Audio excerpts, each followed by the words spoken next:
আসসালামু আলাইকুম রহমতুল্লাহ। ধর্মের ষাঁড়গুলো কার্তিক মাসের কুত্তার মতো ফতোয়া দিচ্ছে।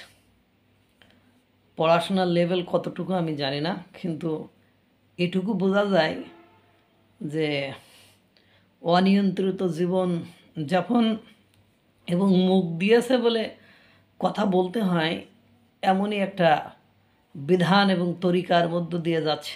আরে বেগম রোকেয়া সাখায়াত হোসেন মুরতাদ কাফির হয়ে গিয়েছে, নাস্তিক হয়ে গিয়েছে।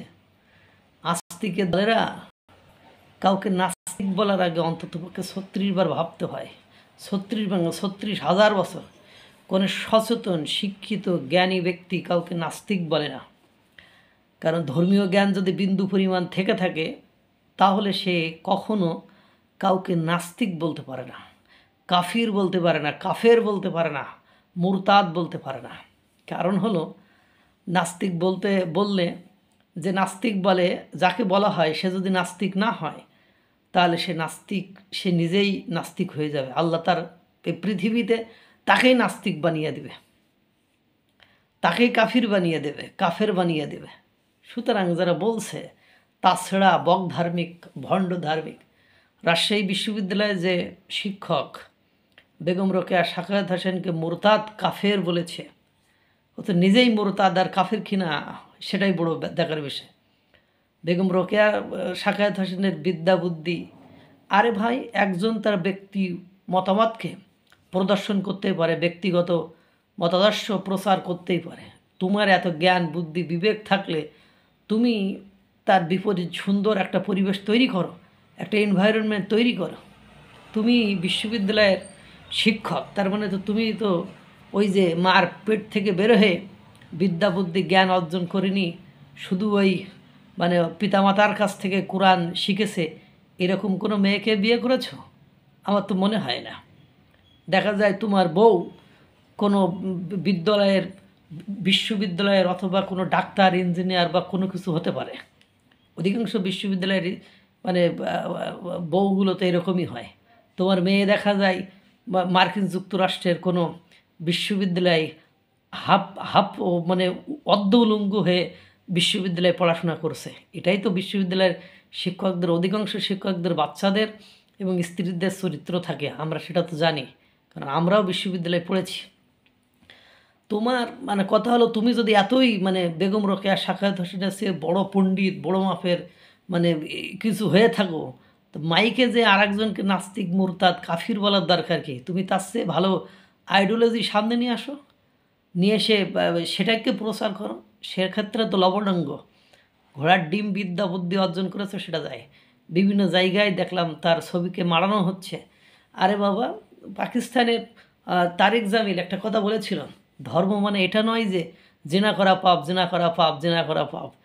মানে একথা বললাম আবার গোপনে যে জেনা করলাম। ধর্ম মানে এটা যে জেনার সমস্ত উপকরণ সামনে থাকার পরেও জেনা থেকে নিজেকে নিবৃত্ত রাখা, বিরত রাখা, এর নাম ধর্ম। রোকেয়া সাখায়াত হোসেনের কারণেই তোমার সন্তানরা আজ স্কুলে যাইতে। মুনামি ম্যাডাম ঢাকা বিশ্ববিদ্যালয়ের অর্ধ উলঙ্গ, মাথায় কখনো কাপড় দেন না, বুকেও কাপড় ঠিক মতো রাখেন কিনা সন্দেহ। এই মুনামি ম্যাডামের নিয়ে তো মানে সব চোষাচুষি, মাখামাখি, ঠেলাঠেলি, গুতাগুতি, হাসাহাসি চলছে। এতে করে তোমার মোরতাদ হয় না, সে কাফের হয় না, সে নাস্তিক হয় না, সে ধর্মকে মানে ধর্মের ধর্ষিত হয় না। কই সেগুলো নিয়ে তো তোমার ফতোয়া থাকে না। যত দোষ সব রোকেয়া ঘোষ, বিষয়টা এরকম হয়ে গিয়েছে। এইসব ছোটোলেখি বিদ্যা, ওই যে কথা হলো যে কার্তিক মাসের কুত্তার লাহান ফতোয়া এখন চলছে। ফতোয়ার কোনো মাথা নেই, মুন্ডু নেই, কিচ্ছু নেই। ওই যে সারা জীবন বন্দিশালাই থেকে হঠাৎ করে মুক্তি পাইলে যা হয়, সারা জীবন দরিদ্রের কষাঘাতে থেকে হঠাৎ করে মুক্তি পাইলে যা হয়, এই যে নিকৃষ্টতা, এই যে নোংরামি, এই যে নিম্ন মন মানসিকতা, ছোট মন মানসিকতা, যে বিশ্ববিদ্যালয়ের শিক্ষক এই বেটা বিশ্ববিদ্যালয়ের শিক্ষক হয় কেমনে, এটাই তো বুঝি না। এই বেটার বিশ্ববিদ্যালয়ের শিক্ষক হওয়ার ন্যূনতম যোগ্যতা আছে বলে আমার মনে হয় না। মানে এইগুলো লোক, মানে আমার কথা হলো একজন মানুষকে নিয়ে কেন দরকার সমালোচনা করার, কেন দরকার? আপনি তার চেয়ে ভালো আইডিওলজি চালু করেন।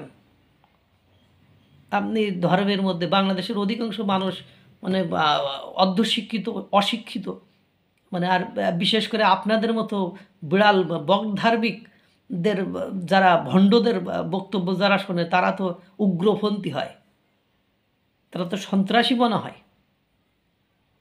এই হলো অবস্থা। এদের কাছে মোনামি ম্যাডাম হলো পীর, অলি আউলিয়া, হ্যাঁ, তারা হলো ওই রোকেয়ার সৃষ্টি করা। রোকেয়া সেই সময় তার ভাইয়ের কাছ থেকে বিদ্যা অর্জন করে, মানে তার স্বামীর কাছ থেকে বিদ্যা অর্জন করে সেই বিদ্যা যখন সমাজে ছড়াতে চাইছে, আর সেই ছড়িয়ে পড়া বিদ্যা থেকেই সুযোগ থেকেই আজকে বাংলাদেশের মানুষ যখন মেয়েরা যখন এগিয়ে যাচ্ছে, মানে আমাদের বলতে পারে যে পদ্মা বেপদ্মার যে জিনিসগুলো আছে এগুলো এভাবে না এভাবে বলা যাইতো না।